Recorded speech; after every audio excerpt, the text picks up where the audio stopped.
Hello, look at our lovely rhubarb. It's really popped up this week.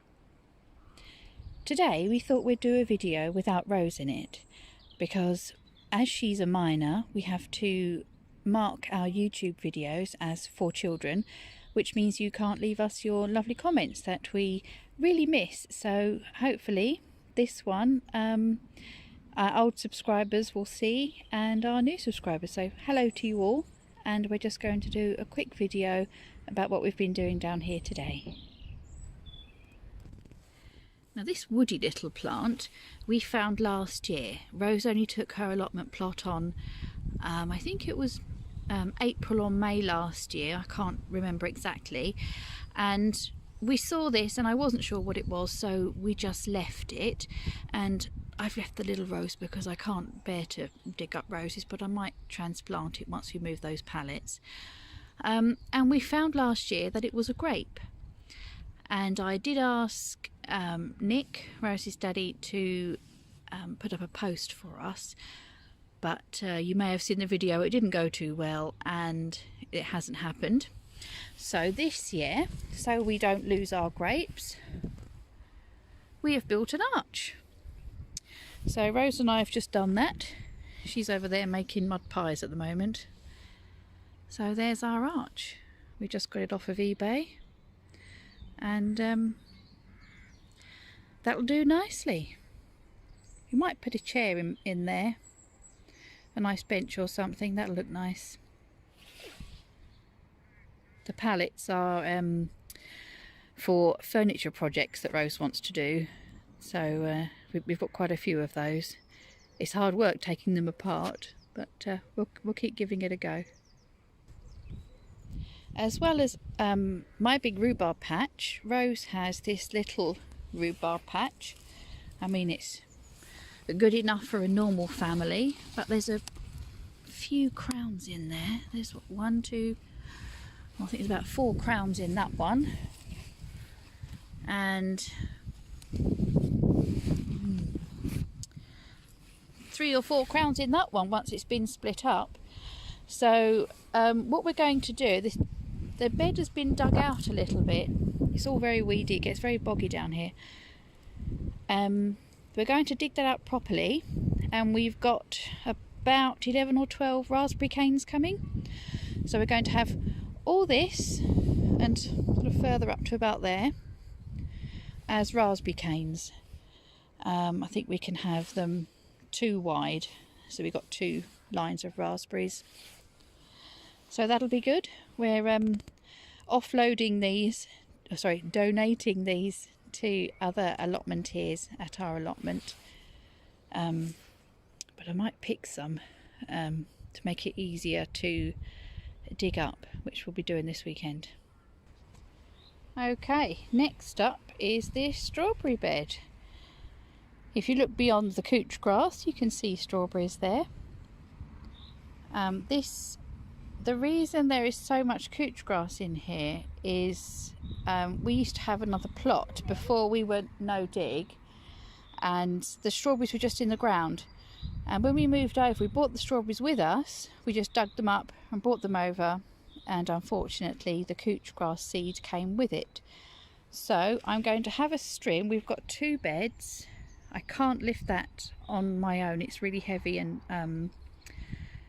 metal, but it's a good net, so I doubt I'll be able to do that one today. But I'm going to give the grass a trim round here and tackle what's here, and then we can see what runners we have. Right, I've not done too much, but I thought I would see about getting this old net off. And look, there's so many runners come off of these, and this is the El Santa variety. Obviously we're just at the beginning of the year, with it being the 9th of March today, but these have the biggest leaves and the biggest, tastiest strawberries, I think, anyway. But yeah, so looks like we're going to be able to fill up another bed, a 3rd bed of strawberries this year, all for free. Right, I've weeded this row here and a little bit more. But what we've got, just wanted to show, I'm picking off the dead strawberry leaves too, and I do tend to just pick them up and pull them out. But if you have a look, focus there, this is actually a runner with a new plant on it. And what you do, let me just get the secateurs. What you do is you have your runner there, and you go as far back to the mother plant as you can. It's quite difficult to do one-handed, and cut it off there. I mean, this is quite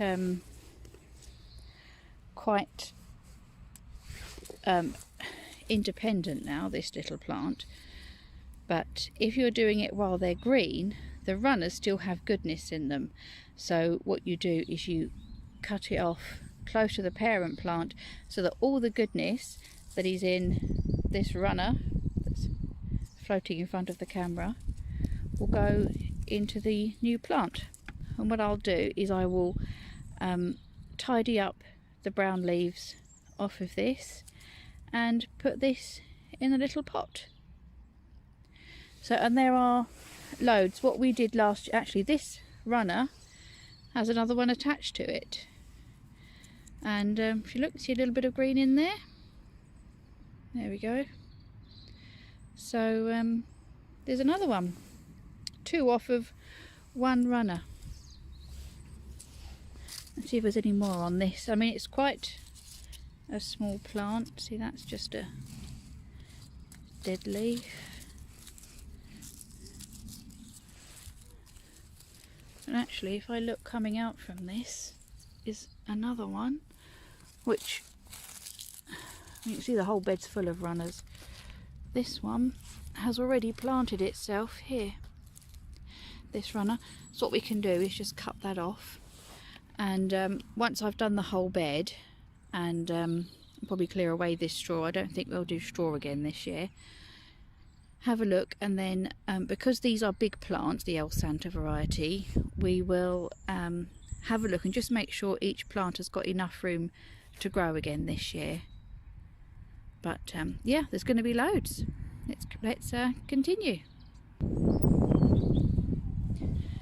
Right, I've done a little bit more on that row, and I have got out 18 runners from 1 row.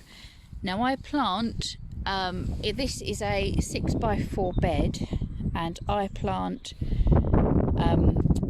3 rows of 6 plants. And in this row there is now, I've got 1, that's a runner, 2, 3, 4, 5, 6, that one's obviously a runner, 7, 8, 9. So I've got 9 in this bed still, which might need thinning out as they get bigger. I'll see, there's a couple that can come out, but I've got 18 plants. Now what we did, because we knew we wanted some more strawberries last year, we let the plants have their way and let them produce runners. Now if you don't want any extra plants, as soon as you see these little shoots coming off like this, cut them off, and then the plant will concentrate on producing more fruit for you. So last year it was a sacrifice of fruit, although we did have a really good lot of fruit, but we do have an awful lot of plants.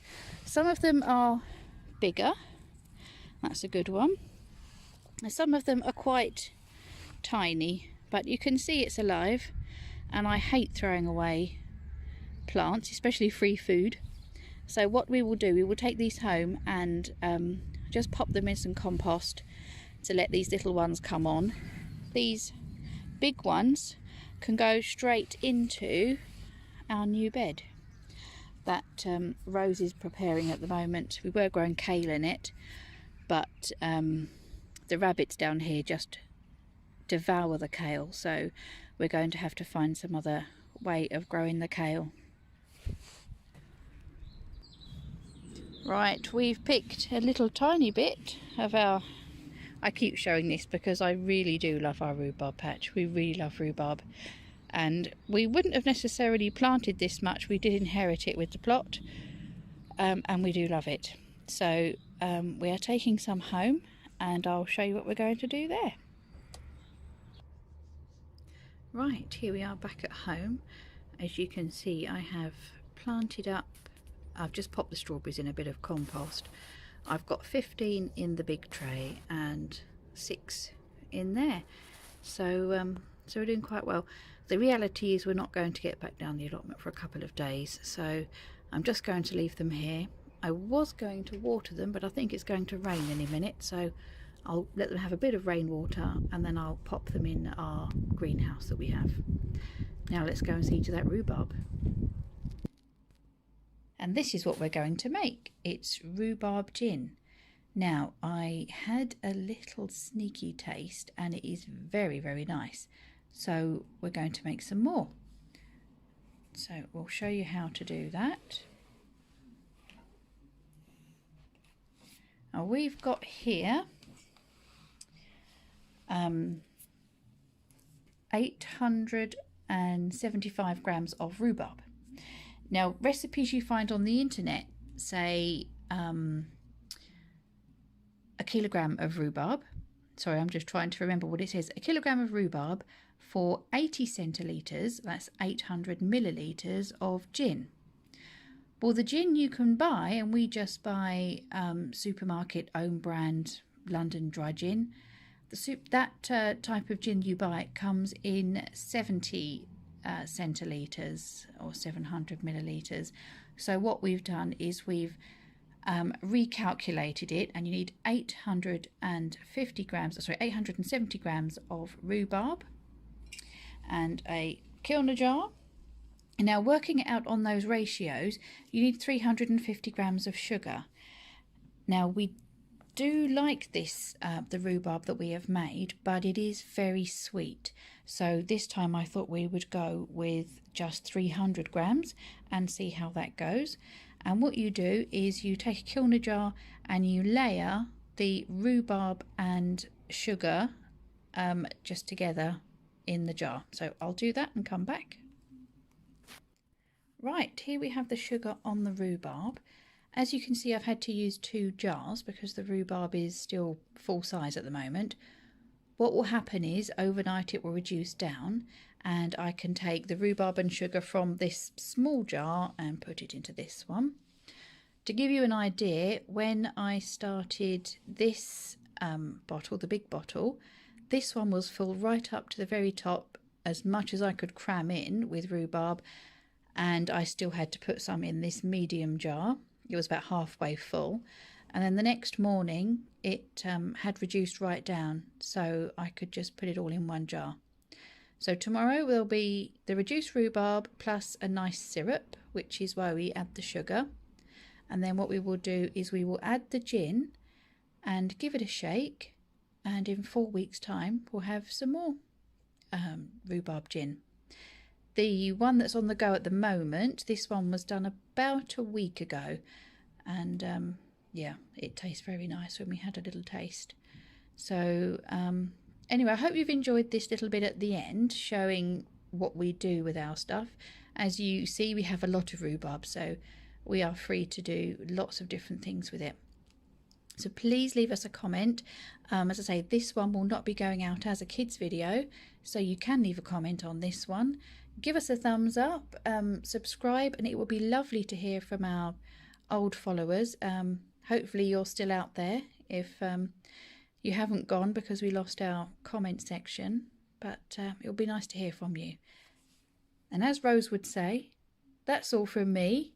Thank you for joining me, and I'll see you later.